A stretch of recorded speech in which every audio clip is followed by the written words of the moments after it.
Hey, what's going on people of YouTube? This is TipTop Mechanics and today I'm going to show you how to change the shock absorbers on your car.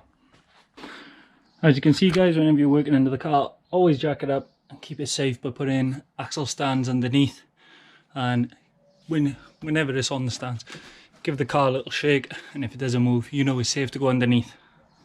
Right, okay guys, this is the shock absorber and this is the one that needs changing really. As you can see, there's been like a lot of build up of dirt and everything, so basically the oil that's inside the shock absorber has leaked out and all the road dust and dirt and everything is starting to stick to it, and we're getting a lot of vibration from this corner. So it's pretty easy to change. There's the one bolt there, and then there's two mounting bolts at the top up there, and they're a lot smaller.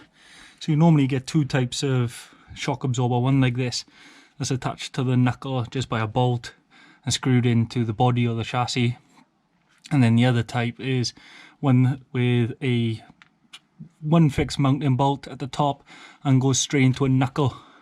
The other type of shock absorber I've already removed, which I have on the front. So keep watching this. This will show you how to remove this type of shock absorber.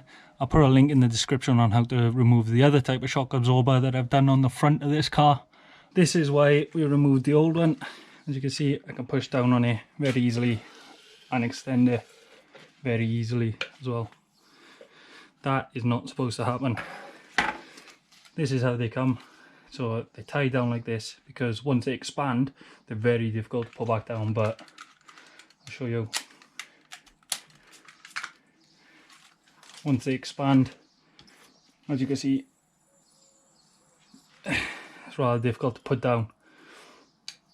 But I'm going to swap some mounts over. I'm going to swap the dust cover over, the little bump stop and the mounting bracket, and we get them refitted. Okay, we've just swapped all the bits over. As you can see, this is a nice new shock absorber. Another easy way I found to explain to you guys on how you can tell if your shock absorber is bad is if I just compare them both.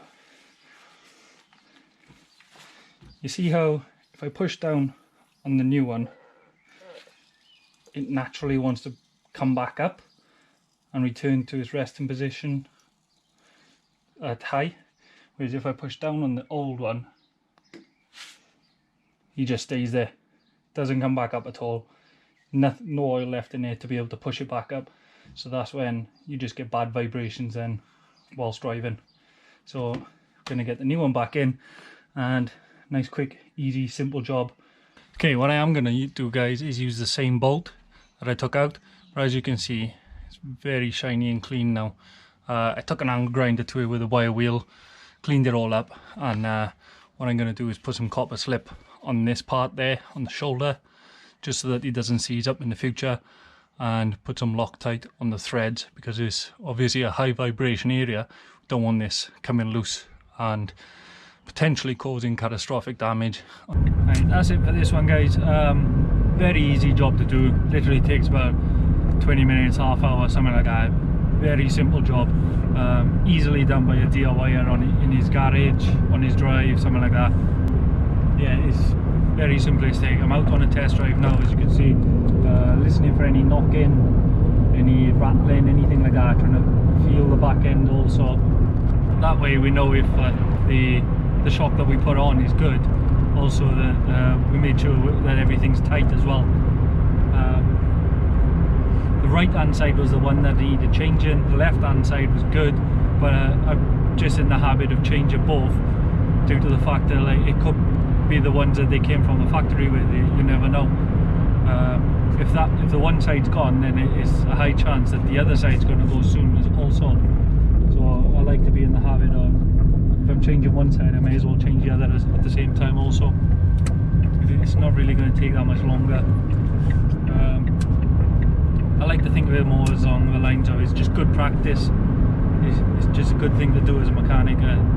You know then everything is sound within your car. 9 times out of 10 a shock absorber will come with a new nut for the top mounting bracket. The actual mounting bracket, those two nuts that you need they don't come with a set, so I just cleaned them up. Same as the mounting bolt at the bottom of the shock. Just cleaned them up with a wire wheel. Copper slip on the shoulder of the lower mounting bolt and Loctite on all the threads. Obviously it's a high vibration area, like I said before, so we don't want them nuts and bolts coming undone. Again, it's just very good practice to look after the job that you're doing. If you liked the video, guys, click the like button. If you didn't like the video, click the dislike button. But if you did click that dislike button, tell me why you didn't like it in the comments, just so I can improve in the future and make better content. Thanks.